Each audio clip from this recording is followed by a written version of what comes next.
take it away. I need to step away just for a second, but I will be right back. Okay. Hi, everyone. I'm going to start where we left off last week. Did anyone have any questions on anything we went over last week that was maybe percolating in your brain? You can, I think, put it in the chat. I don't know if you're all muted right this second. Okay, we'll start off on number 9, closing and possession. 9A, buyer intends or does not intend to occupy the property as buyer's primary residence. If this is going to be an income property, or if the buyer or relative, is not going to be in the property, this box does need to be checked. It can be considered lender fraud if you say that it's going to be their primary residence and it's not. So that's kind of important. B, seller occupied or vacant property. Possession shall be delivered to the buyer. The default here is 6 p.m.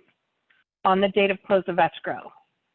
You can change it to no later than 3 days, 4 days, 5 days, 1 day, but you need to really make sure that you always check the time period right here, because if you don't put a time in right there, it becomes 11:59 p.m. is when the property is delivered.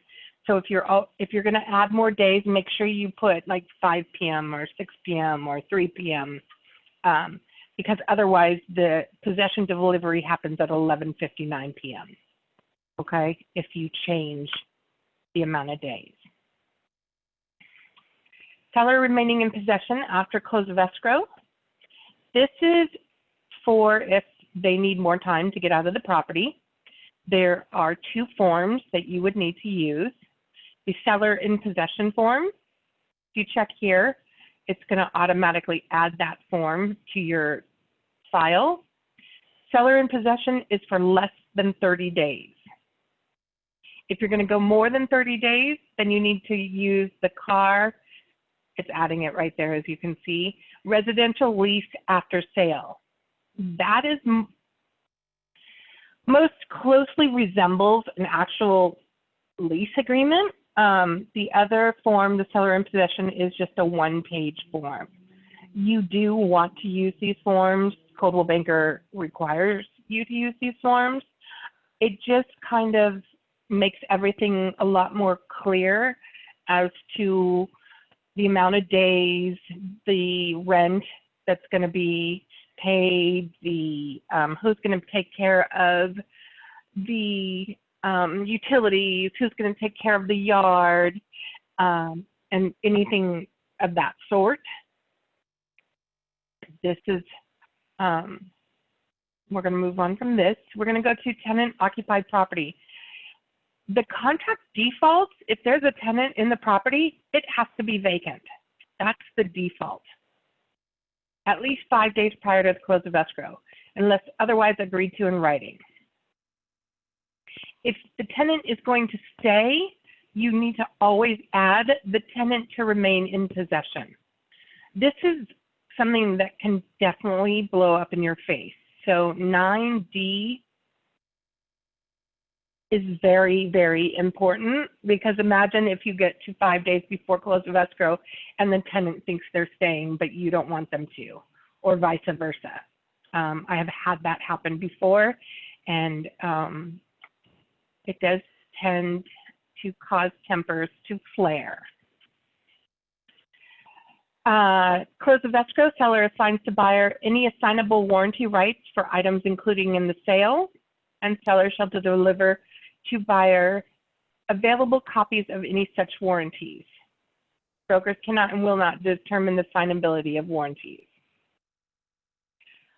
At the close of escrow, unless otherwise agreed to in writing, seller shall provide keys, password codes, and/or means to operate all locks, mailboxes, security systems, alarms, home automations, automation systems, internet and internet-connected devices included in the purchase price, and garage door openers. If the property is in a condominium located in a common interest subdivision, buyer may be required to pay a deposit to the HOA to obtain keys to HOA facilities. This is important right here. The seller should provide keys. A lot of people think because if the seller's staying in possession of the property that they don't have to provide keys, but they absolutely do.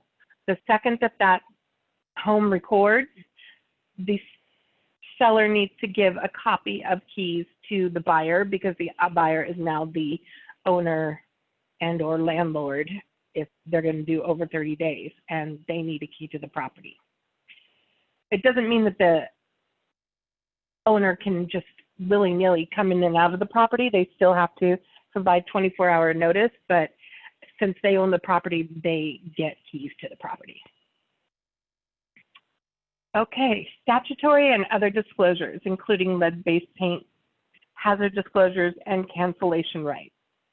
Statutory disclosures are state-required disclosures. You can't get out of providing these disclosures unless you're exempt. And in that case, you're only exempt from providing the TDS and the SPQ. So don't ever let anyone tell you that they don't have to provide statutory disclosures because they do. Within the time specified in paragraph 14A, which is 7 days, the seller shall deliver to the buyer, if required by law, a fully completed federal lead-based paint disclosure and pamphlet, and unless exempt, fully completed disclosures or notices required by sections 1102 and 1103 of the Civil Code. Statutory disclosures include transfer disclosure statement, the NHD statement, notice or actual knowledge of release of illegal controlled substance, notice of special tax and or assessments,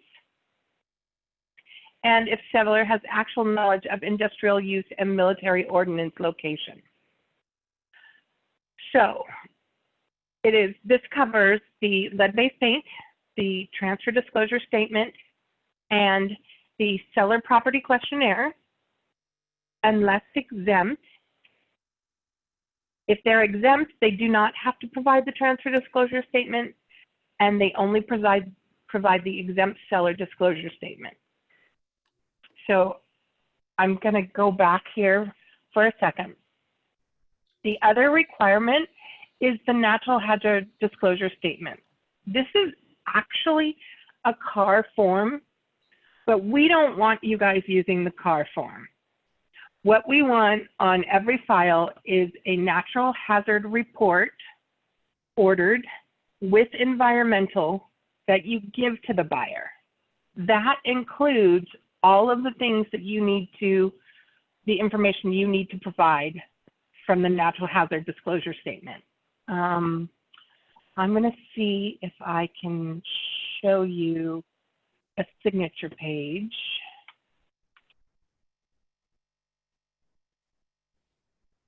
Really quickly.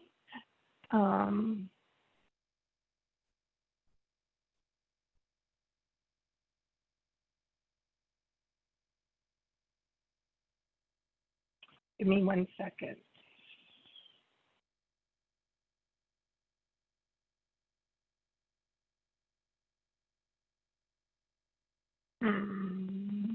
There we go.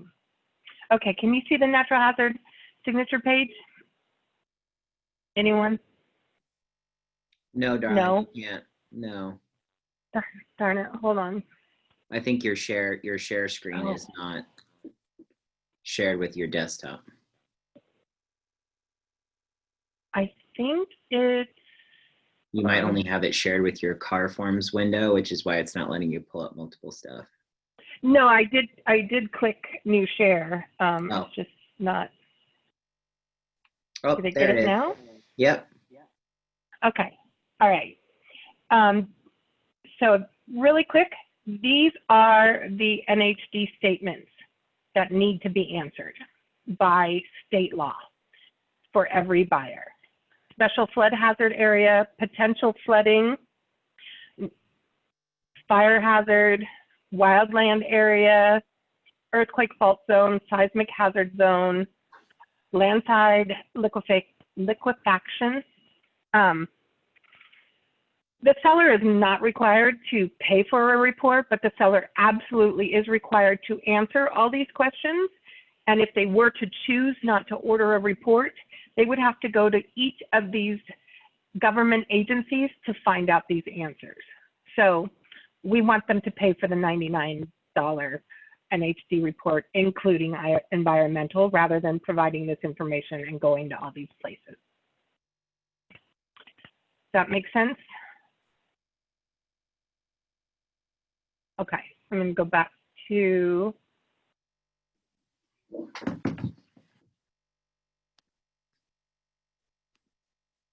which screen are you seeing now? We are seeing your email. Okay. Nope, now we're Are you good. seeing the car form? Yep. Okay. All right. So that's what those 5 things are, what is included in this natural hazard disclosure statement. And just to be clear again, a exempt seller is someone that is selling a property in a trust, and they are a successor trustee, which means that the actual trustee has passed away, not just somebody that's holding title in their trust. So I could have the Niki Conrad Trust, and then my daughter would be the successor trustee. And if something was to happen to me, she would fill out the exempt seller disclosure, not the SPQ. But if I sell it, I have to fill out the SPQ because I know that information. Any questions? Okay. A statutory disclosure required by this paragraph is considered fully completed if the seller has answered all questions, completed and signed the seller sections, and the seller agent, if any, has completed and signed the seller brokerage firm sections, or if applicable, an agent visual inspection disclosure. If you send over disclosures and questions are missing answers, the seller has not signed and initialed, or you as the listing agent have not signed and initialed, those are not considered completed forms. And the buyer has 5 days to review and remove the contingency on forms after they've had 5 days to review. So it's really important that you glance at these disclosures and make sure that you sign your disclosures, because you don't want to give the buyer another day just because you didn't sign the TDS.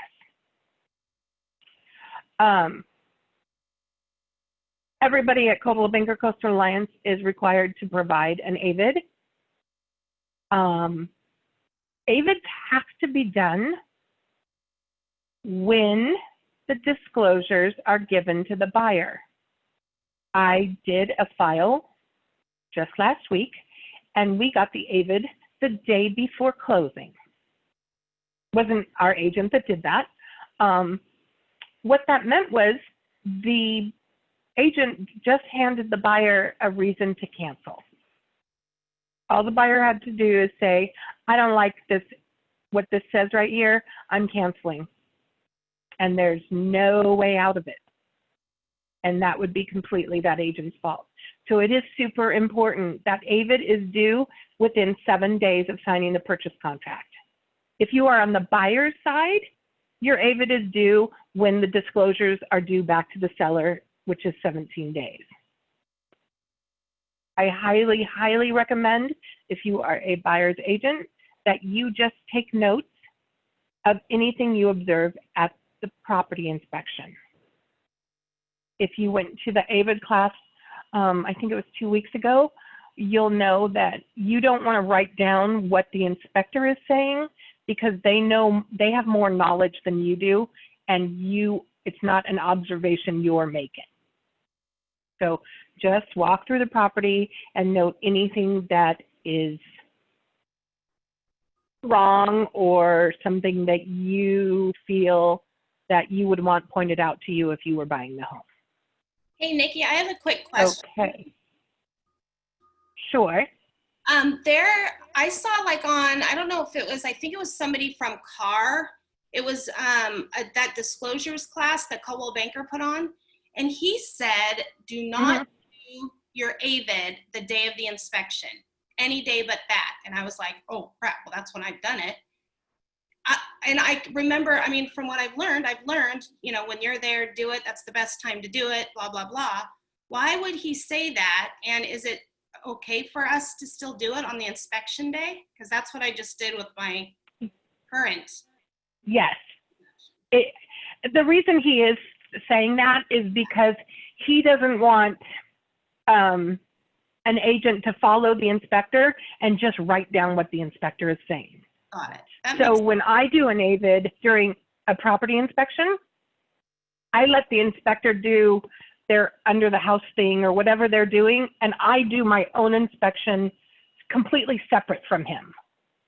And so that way I'm just noting things that are visible or something I can smell or something that I can hear on my form. Okay, that makes sense. Yeah, I saw the class and I liked it. Yeah. But with that, I got like a pit in my stomach. Okay. Yeah, no, and that's why he's saying it, because I have seen things where, I don't know, they put something on like mold noted inside a dishwasher or something like crazy that was not something they would have ever noticed. That's not the best example, but you know, you're like, no, the inspector noted that. You didn't note that. Right. Or droppings in the crawl space in the attic. Well, you didn't go in the attic. You didn't know that. The inspector did. That makes sense. And especially in this COVID-19 time, it's hard to get into the properties. So yeah, honestly, that's probably your best time to do it. Just don't follow the inspector. Right. Well, and this property is like over an hour away. So I'm like, you know. Yeah. No, it's fine to do it. Okay. I've always done it the same day as an inspection. I just don't. I do it before the review, you know, when the inspector's just kind of walking around. That's exactly what I do. Perfect. Okay, thanks. My pleasure. Okay, nothing stated in the disclosures or the AVID relieves the buyer's brokerage firm, if any, from the obligation to conduct a reasonably competent and diligent visual inspection of the accessible areas of the property and disclose on the TDS or on an AVID material facts affecting the value or desirability of the property that were or should have been revealed by such an inspection. Complete any sections on all disclosures required to be completed by buyer's brokerage firm. This means, too, you guys, it means that you need to have the license numbers of yourself and the brokerage. Those are things that we can go over in my template class, and it'll auto-populate forevermore into your forms. Okay, number 3, note to buyer and seller, waiver of statutory and lead disclosures is prohibited by law. You have to give the lead and statutory disclosures, went over that already. The booklet that it talks about up here, that is provided in the combined hazard booklets that come as a link with the NHD reports. Okay, within the time specified in paragraph 14A, seller, unless exempt from the obligation to provide a TDS, shall complete and provide buyer with a seller property questionnaire. If seller is not required to provide a TDS, seller shall complete and provide buyer with an exempt seller disclosure. This is 11 questions. Let's see. The exempt seller disclosure is the exact same 11 questions that are on the first page of the seller property questionnaire, which I'm pretty sure I think I have in here.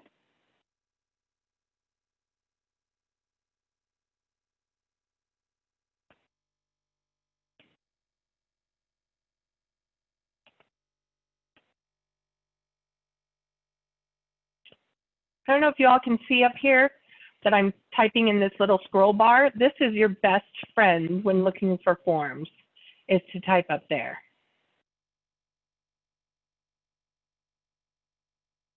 Okay. This is the exempt seller disclosure. It's for number 4A through K.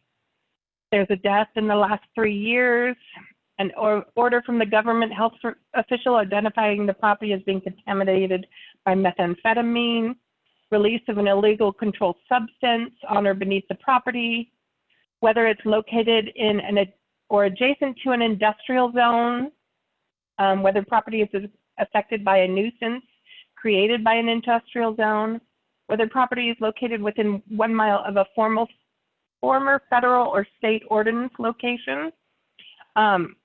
If this was in Seal Beach or Huntington Beach, a lot of those properties are located within 1 mile of a government facility. There is a National Guard training center in Long Beach. So sometimes when you think these are no answers, they are yes answers. Whether the property is a condo, insurance claim affecting the property within the past 5 years, matters affecting title, material facts or defects affecting the property not otherwise disclosed, plumbing fixtures on the property that are non-compliant.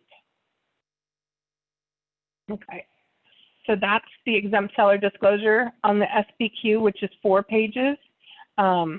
It's on the first page, those exact same questions with those exact same words are on the first page of the SPQ, which I cannot seem to find in here to save my life.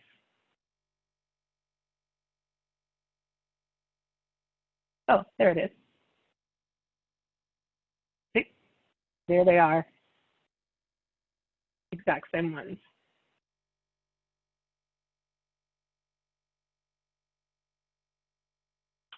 Okay.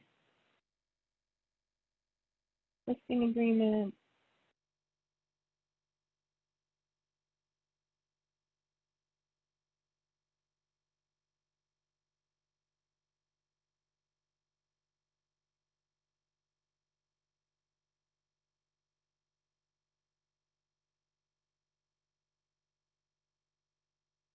Okay. There we go.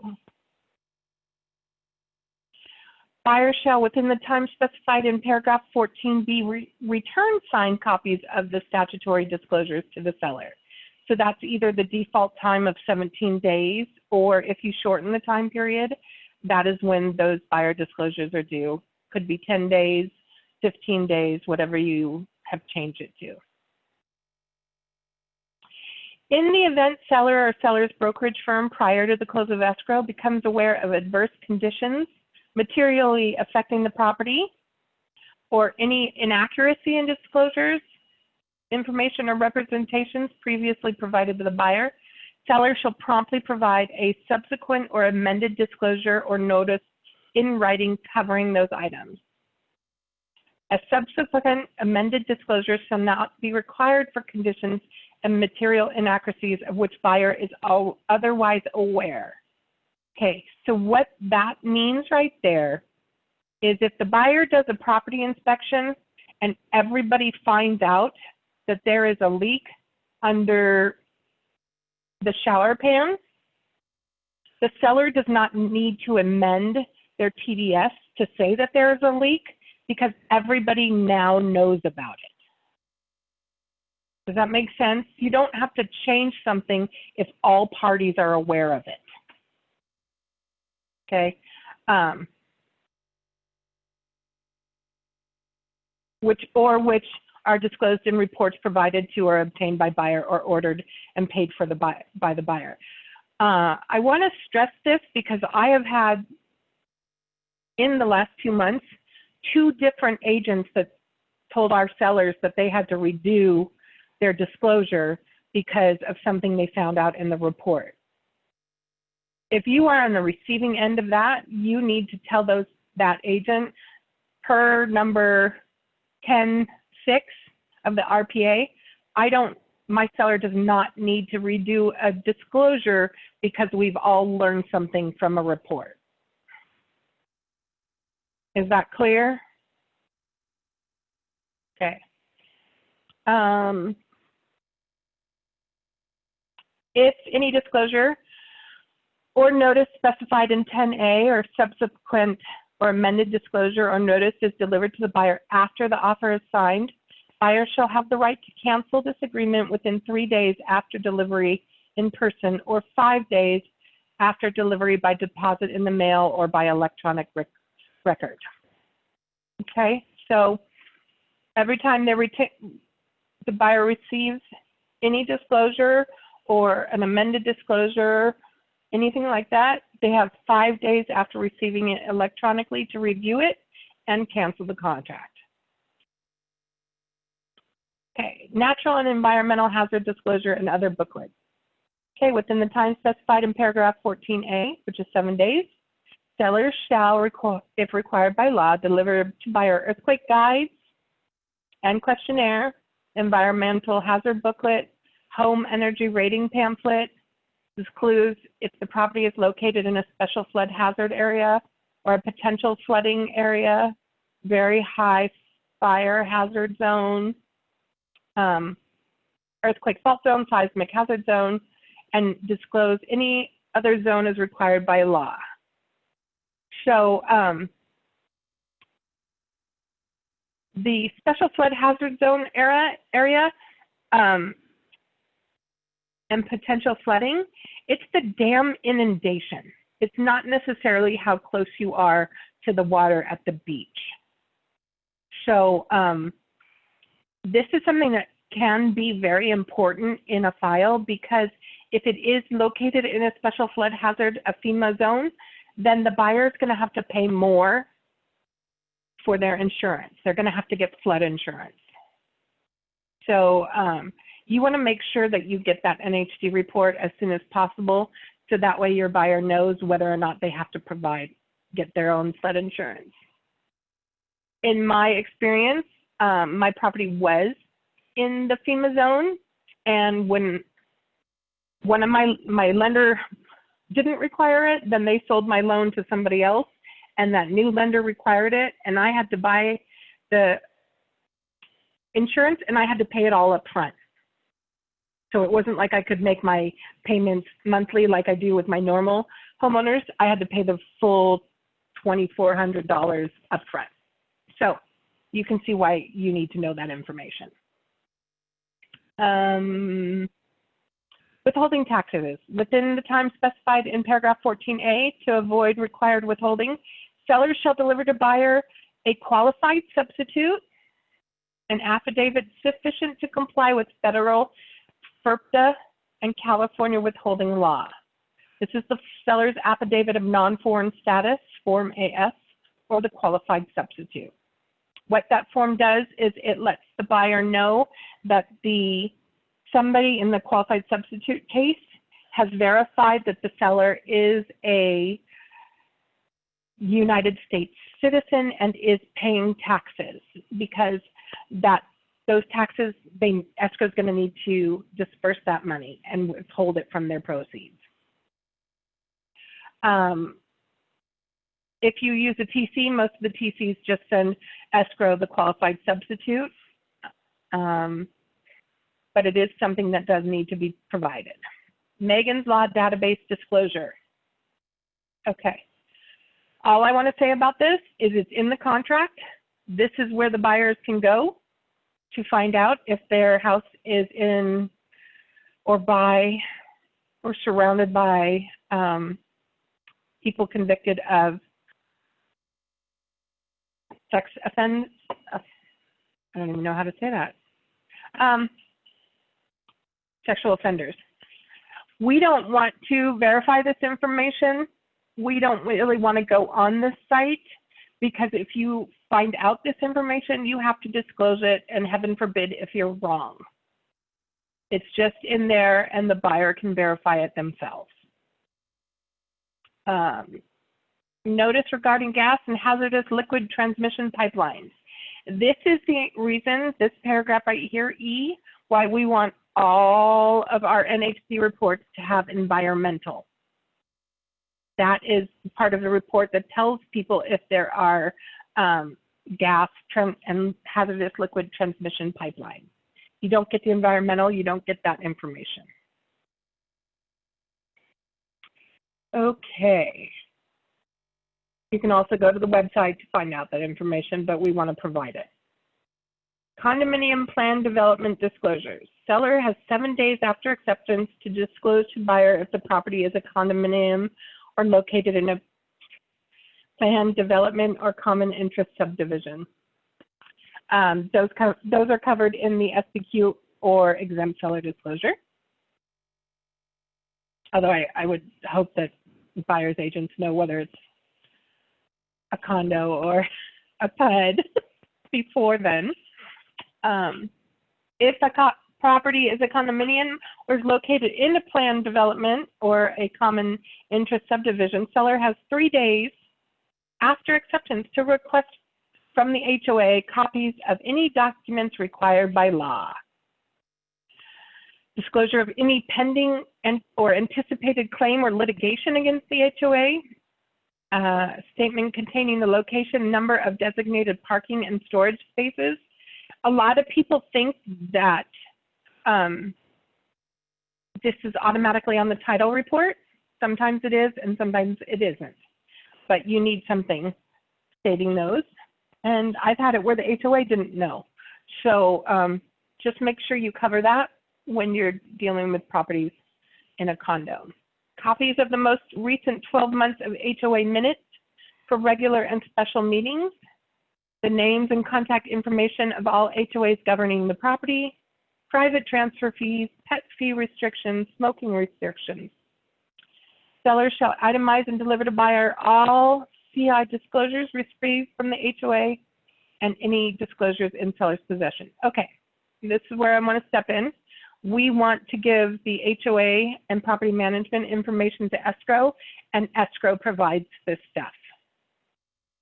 You don't want to be responsible for carrying all this paperwork to a buyer, and you don't want your seller, even if they have copies, you don't know if a page has been lost. You want to make sure that all the information is transferred to the buyer by the escrow company and not yourself or the seller. It's just liability-wise, it's better that way. Okay. Any questions? Nick, any additional information? Doesn't look like anything's coming through the chat. I think we're okay. Okay. Oh, did you have anything else to say about that? Nothing else to add right now. No, sorry. Okay. All right. Condition of the property. So I would say 70% of the things I see, everybody writes property is sold as is in the counteroffer. Per the purchase contract, unless otherwise agreed to in writing, the property is sold as in its present physical condition as of the date of acceptance. There it is right there, as is. Subject to the buyer investigation rights, the property, including pool, spa, and landscaping and grounds, is to be maintained in substantially the same condition as on the date of acceptance. All debris and personal property not included in the sale shall be removed by close of escrow. Okay, so what this means is your seller can't stop mowing the lawn just because they've gone into escrow. The seller can't remove fruit trees from the property unless they are in pots. If it's in the ground as a plant, it stays in the ground. They can't stop cleaning their pool. Everything needs to look at the close of escrow the way it looked when the buyer made their offer and it was accepted. Keep in mind too, guys, there's another All line at the debris- very top there. There's another line at the very top where it says as is, but it's subject to buyer's investigational rights. So like, keep in mind that everything we do is sold as is. That's just, it's already in the contract like Niki said. But it is subject to buyer's investigational rights. So they do get the option to investigate the property. Now, when we say as is in real estate, a lot of times that means no credits, no concessions, no money being exchanged for a damaged or, you know, maintenance deferred type of property. But you still get to investigate it, all right? And that usually draws its own set of conclusions when you do that. And then the last thing I want to highlight is just the all debris and personal property gone. Guys, it's not okay for your sellers to leave behind a bunch of crap.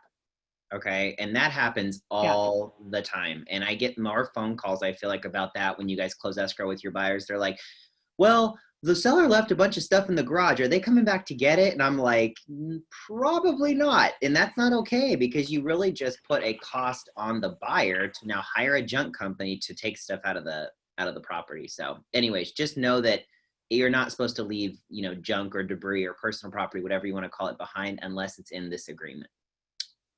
That's it, Niki. I'm also going to jump on that soapbox. When I bought my condo, the seller left all their old paint cans. And I was super pissed because you have to get rid of those at special places. Yeah. So, yeah, unless asked, your seller needs to get rid of all their old paint and anything like that. I also want to say a seller and this contract can say as is all at once, but your buyer never loses the right to ask for requests for repairs. They can do their investigations and they can still submit a request for repair. The seller may ignore it or you may get things done, but just because as is said, it doesn't mean that you can't ask for changes. Sellers shall, within the time specified, 7 days, disclose known material facts and defects affecting the property, including insurance claims within the past 5 years, and make any and all other disclosures required by law. Buyer has the right to conduct buyer investigations of the property based upon information discovered in those investigations. They can either cancel this agreement or request that seller make repairs or take other action. Buyer is strongly advised to conduct investigations of the entire property in order to determine its present condition. Seller may not be aware of all defects affecting the property or other factors that the buyer considers important. Property improvements may not be built according to code, in compliance with current law, or have had permits issued. Okay. Buyer investigation of property and materials and matters affecting property. Buyer's acceptance of the condition of and any other matter affecting the property is a contingency of this agreement as specified in this paragraph and paragraph 14B.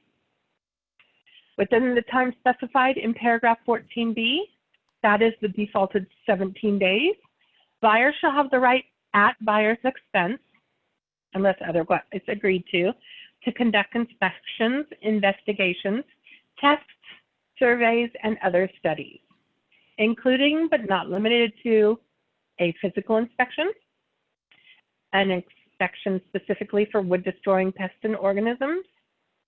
Any inspection for wood destroying pests and organisms shall be prepared by a registered structural pest control company. Shall cover the main building and attached structures. It may cover detached structures, but not always. So if there's a detached gazebo, make sure you ask for that to be checked if it is wood. It shall not include water tests of shower pans on upper level units unless the owners of the property below the shower consent. Shall not include roof coverings, and if the property is a unit in a condominium or other common interest subdivision, the inspection shall include only the separate interest and any exclusive use areas being transferred, and shall not include common areas, and shall include a report showing the findings of the company, which shall be separated into sections for evident infestations or infections.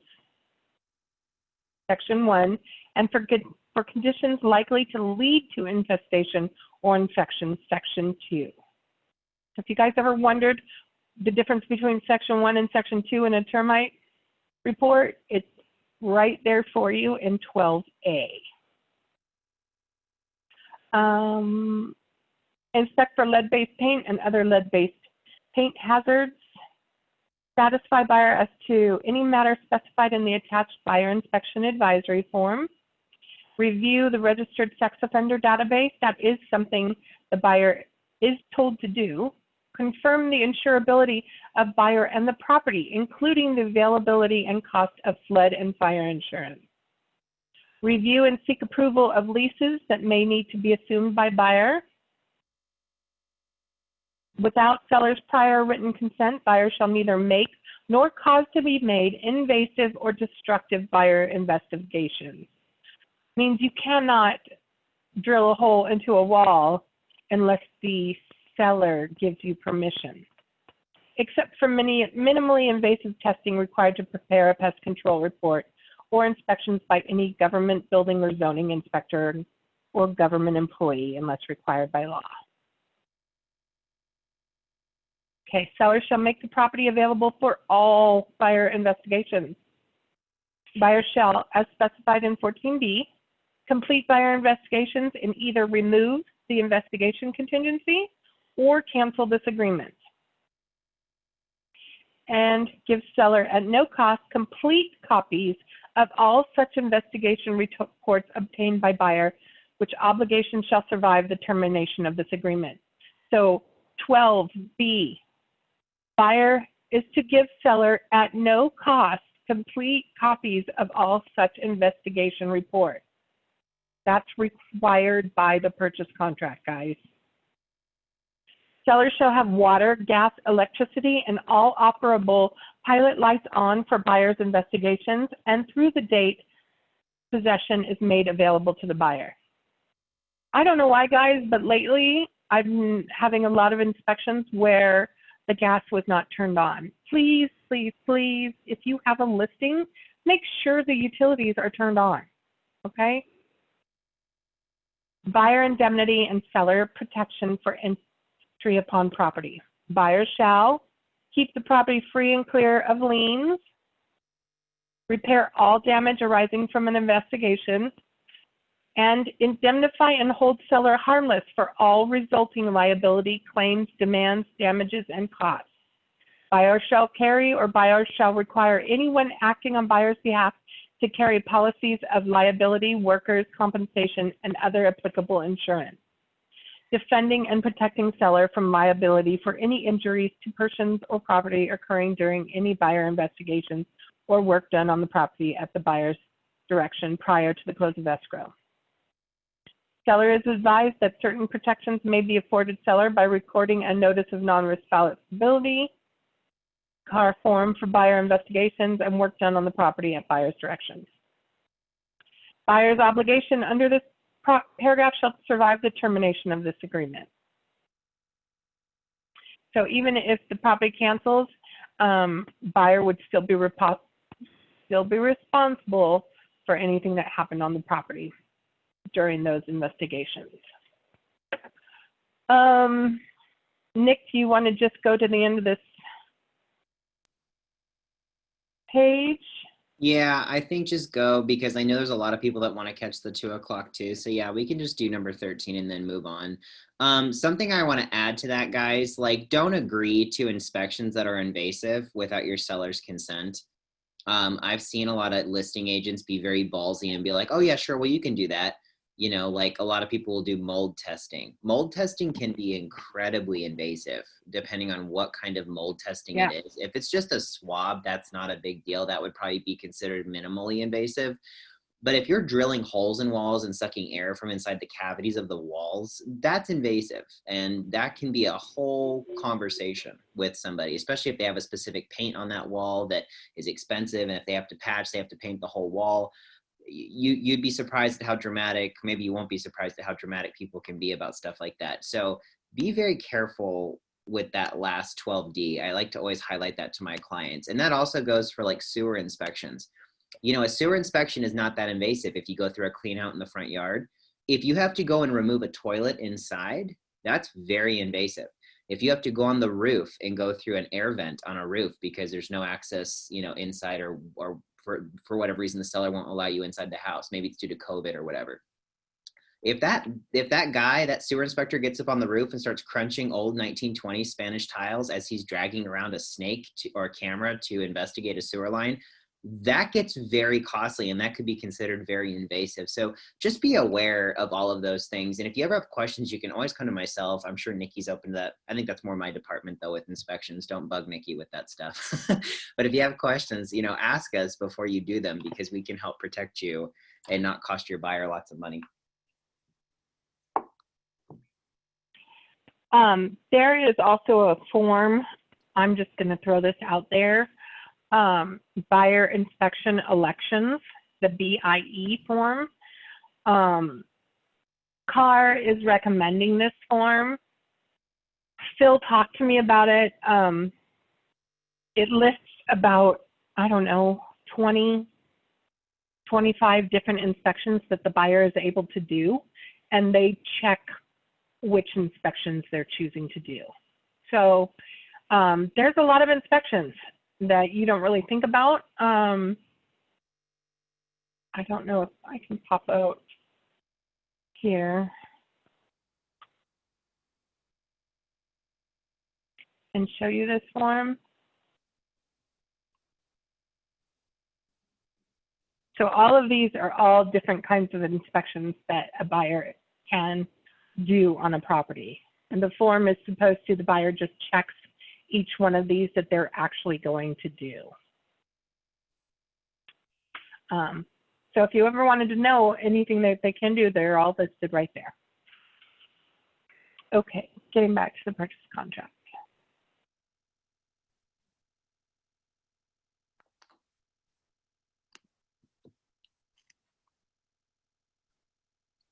Title investing. Within the time specified in paragraph 14, buyers shall be provided a current preliminary title report. The preliminary report is only an offer by the title insurance to issue a policy of title insurance and may not contain every item affecting title. Buyer's review of the preliminary report and any other matters which may affect title are a contingency of this agreement, as specified in paragraph 14B. The company providing the preliminary report shall, prior to issuing a preliminary report, conduct a search of the general index for all sellers, except banks or other institutional lenders selling properties they acquired through foreclosures, corporations and government entities. Sellers shall, within 7 days after acceptance, give escrow holder a completed statement of information. Guys, this means those escrow instructions that escrow sends to you and to your seller, those need to be back to escrow within 7 days. I've been noticing lately a lot of sellers are holding on to these almost to the very end. Escrow and title need that seller statement of information. It's very important. Make sure your sellers don't ignore those documents. I know they're inundated with so many papers, but these things are very important, and sellers not doing things in a timely manner can affect the escrow. Title is taken in its present conditions, subject to all encumbrances, easements, covenants, conditions, restrictions, rights, and other matters, whether of record or not, as of the date of acceptance, except for monetary liens of record. Seller is obligated to pay those off, unless buyer is assuming those obligations or taking the property subject to those obligations, and those matters which seller has agreed to remove in writing. Within the time specified in paragraph 14A, seller has a duty to disclose to the buyer all matters known to seller affecting title, whether of record or not. At close of escrow, buyer shall receive a grant deed conveying title including oil, mineral, and water rights if currently owned by the seller. If the seller wants to keep those, the seller needs to put that into the contract. Title shall vest as designated in the buyer's supplemental escrow instructions. The manner of taking title may have significant legal and tax consequences. Consult an appropriate professional. That is for the buyer, in all caps. You are not the professional or all-knowing about legal and tax consequences. They should consult their accountant about that. And just remember, guys, just remember that they will ask you how to take title, because they will refer and default to you. Like buyers have asked me, I almost want to say almost every, especially every first-time home buyer I've ever worked with, ask me, hey, Nick, how should I take title? Like, how does it work? I'm like, no. You go to your CPA, your accountant, whoever you want to talk to, that's fine. Even your attorney could probably help you, but I'm not going to tell you how to take title at all. So just don't advise, don't help. Your title rep usually does have some, I think most title reps have like a one pager. They can kind of show you what the different ways are to take title if they do have questions or what have you. So almost all of the escrow companies, when the buyer gets that escrow paperwork, right behind where it asks them how they want to hold title is that sheet that explains all the different ways. So I always, when I get that question, tell them to refer to that sheet and then to talk to their CPA or attorney or whatever. Buyers shall receive the CLTA or ALTA homeowner's policy of title insurance, if applicable to the type of property and buyer. If not, escrow holder shall notify buyer. A title company can provide information about the availability, coverage, and cost of other title policies and endorsements. If the homeowner's policy is not available, buyer shall choose another policy. Instruct escrow holder in writing and shall pay any increase in cost. Anything you want to add to that, Nick? really, I mean, the only thing is, I can't remember if the CLTA or the AL, which one's the standard policy. Usually the maybe it's the ALTA, I can't remember, but one of them requires basically like a survey of the property, and not really applicable unless we're dealing with like a more estately type of property or a property in a hillside where that may be required. Anyways, that's all I wanted to say. Yeah, and the title people will let you know. Yeah. Fairly quickly about that. Okay, that was a lot of legalese in these in this information we covered. If you guys, I'd really like it if you all actually looked at the contract before the next class and give me any questions you may have. This is a lot of information, and just looking over it by yourself when I'm not talking, you might have questions that you don't think of as I'm running my mouth. Okay, that's it. All right. Thank you so much, Nikki. Thanks, guys, for tuning in. And we will see you, I think, next week for part 3. Okay. Have Bye, a great guys. day. Bye.